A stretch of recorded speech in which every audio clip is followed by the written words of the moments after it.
الحمد لله رب العالمين الرحمن الرحيم مالك يوم الدين إياك نعبد وإياك نستعين اهدنا الصراط المستقيم صراط الذين أنعمت عليهم غير المغضوب عليهم ولا الضالين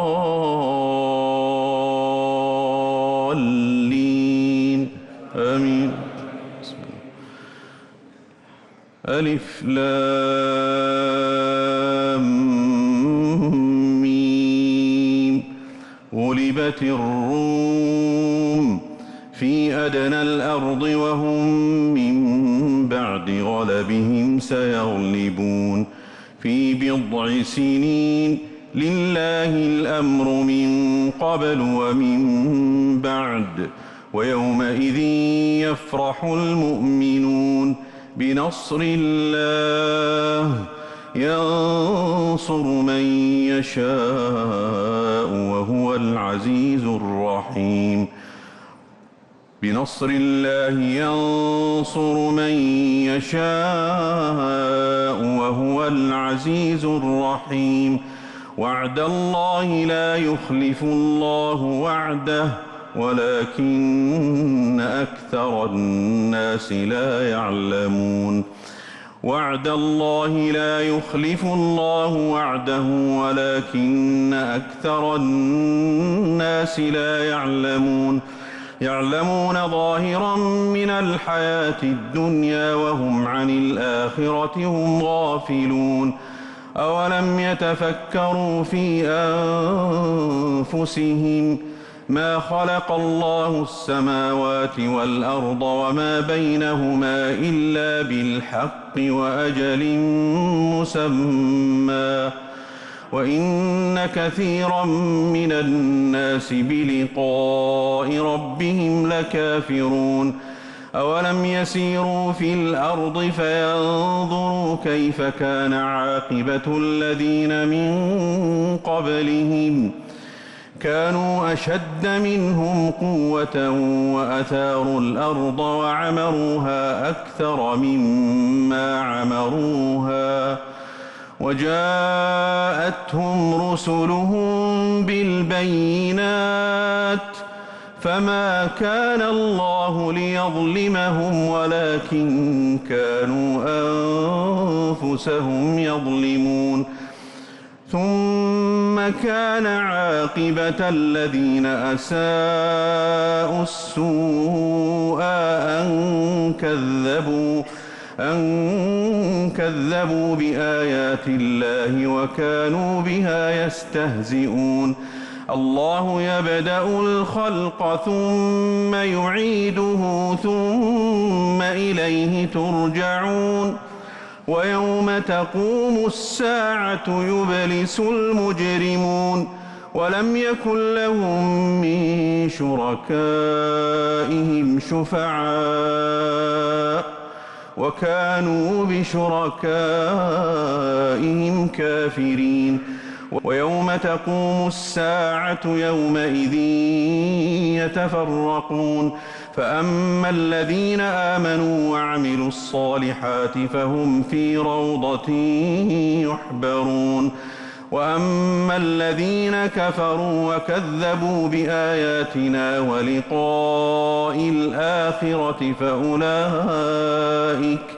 فأولئك في العذاب محضرون فسبحان الله حين تمسون وحين تصبحون وله الحمد في السماوات والأرض وعشيا وحين تظهرون يخرج الحي من الميت ويخرج الميت من الحي ويحيي الأرض بعد موتها وكذلك تخرجون ومن آياته أن خلقكم من تراب ثم إذا أنتم بشر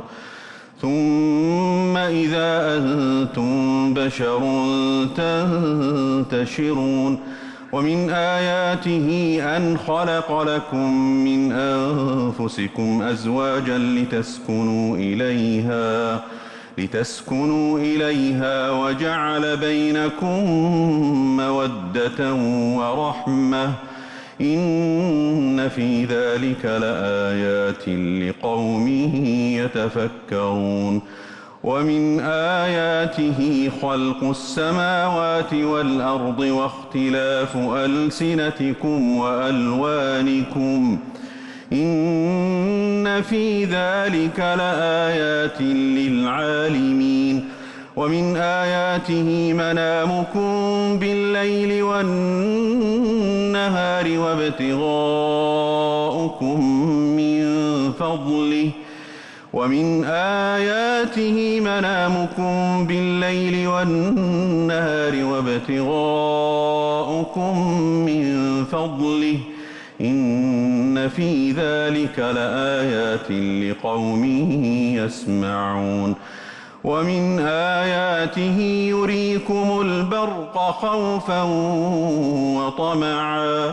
وينزل من السماء ماء فيحيي به الأرض بعد موتها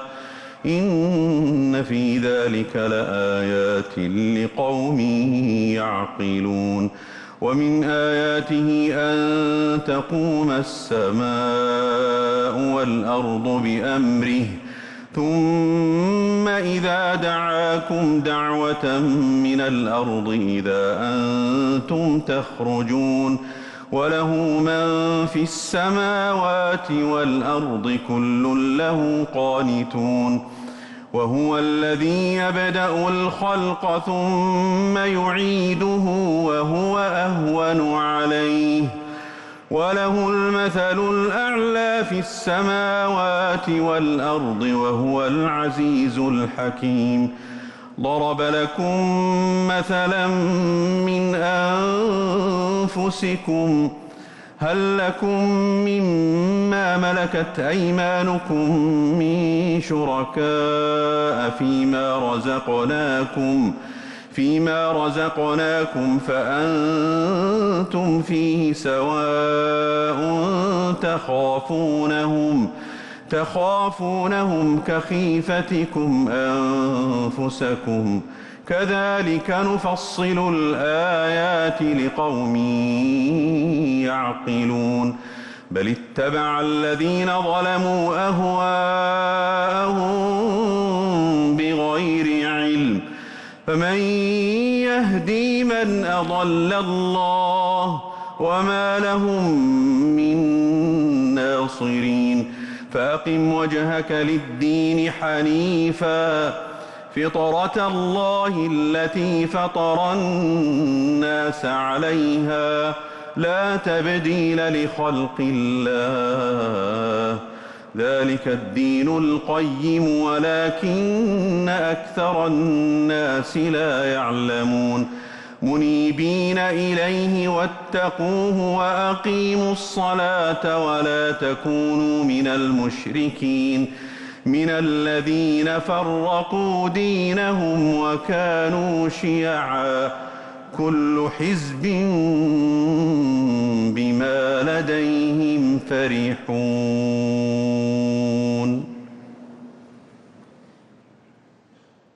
الله أكبر الله